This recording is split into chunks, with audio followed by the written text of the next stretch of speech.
आप देख रहे हैं अल्फा डिफेंस हिंदी में आपका स्वागत है।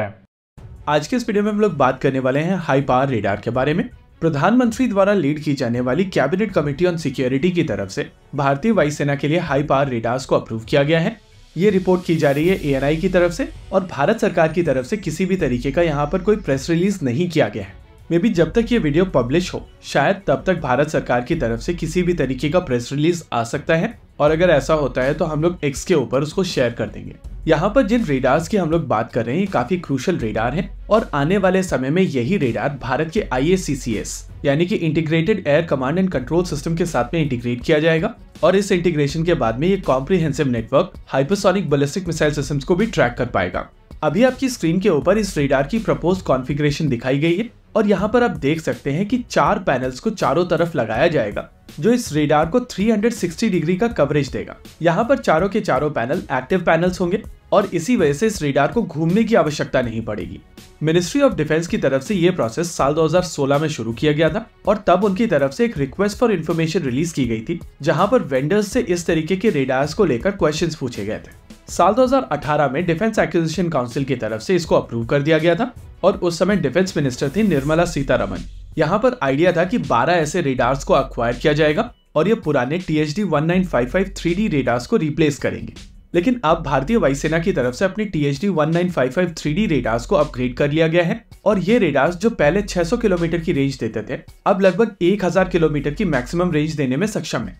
हालांकि माना जाता है कि जिस तरीके की टारगेट की यहाँ पर हम लोग बात कर रहे हैं उसका रेडार क्रॉस सेक्शन लगभग 5 मीटर स्क्वायर का होगा, तब जाकर वो 1000 किलोमीटर की दूरी पर पकड़ा जाएगा। ये नए high power radars ESA panel से लैस होंगे और हर एक पैनल पर लगभग 2000 TR मॉड्यूल्स होंगे। इंटरेस्टिंग चीज ये है कि इन रेडार्स की रेंज 450 किलोमीटर से ज्यादा होगी, वो भी स्टेल्दी टारगेट्स के अगेंस्ट। इसके अलावा इस सिस्टम को कुछ इस तरीके से डिजाइन किया गया है कि इनको हाई एल्टीट्यूड पर लगाया जा सकता है और हर तरीके का हार्श वेदर कंडीशन ये झेलने में सक्षम हो गया। इसके अलावा यहाँ पर यह भी नोट करना काफी इंटरेस्टिंग है कि ये एक 4 डायमेंशंस वाला रेडार है जो रेंज, एजिमुथ, हाइट और डॉपलर वेलोसिटी सारे के सारे ट्रैक करने में सक्षम होगा। यानी कि थ्योरेटिकली कहा जा सकता है कि ये भारत का एजिस सिस्टम है जो उनके शोर बेस्ड एजिस सिस्टम की तरह डिप्लॉय किया जा सकेगा। DRDO की लैब LRDE की तरफ से ये सिस्टम काफी पहले बना लिया गया था और उनकी तरफ से इसकी टेक्नोलॉजी ट्रांसफर भी की जा चुकी है।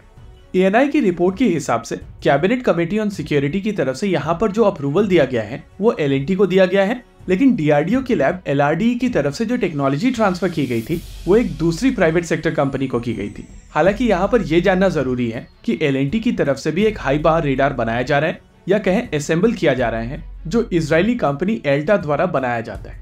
इस पॉइंट ऑफ टाइम पर यह चीज क्लियर नहीं है कि क्या जिस सिस्टम को भारत सरकार की तरफ से क्लियर किया गया है वो इजरायली रेडार है या फिर LRDE का रेडार है। इसके अलावा यहाँ पर जो चीज कंफ्यूजन को और ज्यादा बढ़ाती है वो है L&T और एल्टा के अग्रीमेंट्स। कुछ समय पहले दोनों कंपनीज ने हाई पावर रेडार को लेकर एक अग्रीमेंट साइन किया था और इसी वजह से माना जा रहा है कि ये जो रेडार ऑर्डर किया गया है इसके इजरायली होने के चांसेस ज्यादा है। लेकिन अगर ऐसा होता है तो ये आत्मनिर्भर भारत कैंपेन को एक और धचका होगा। लेकिन इस चीज को हम लोग पहले भी डिस्कस कर चुके हैं कि भारत सरकार की डेफिनेशन आत्मनिर्भर भारत को लेकर थोड़ी डिफरेंट है। वैसे मैं पर्सनली कहूंगा कि हम लोगों को यहाँ पर थोड़ा और वेट करना चाहिए और ऑफिशियली भारत सरकार की तरफ से जब ये चीज कही जाएगी तब इसको लेकर कोई ओपिनियन बनानी चाहिए। यूजुअली CCS के अप्रूवल के बाद में PIB में एक अपडेट आता है। अभी सुबह के 4:30 बज रहे हैं और अभी तक यहाँ पर कोई अपडेट नहीं आया है और CCS की मीटिंग कल हुई थी, यानी कि यहाँ पर यह भी चांसेस है कि कोई भी ऑफिशियल स्टेटमेंट ना दिया जाए और चीजों को ऐसे ही छोड़ दिया जाए। एनीवेज नजर तो हम लोग बनाए ही रखेंगे। इसी के साथ आज के इस वीडियो में रखते हैं केवल इतना ही।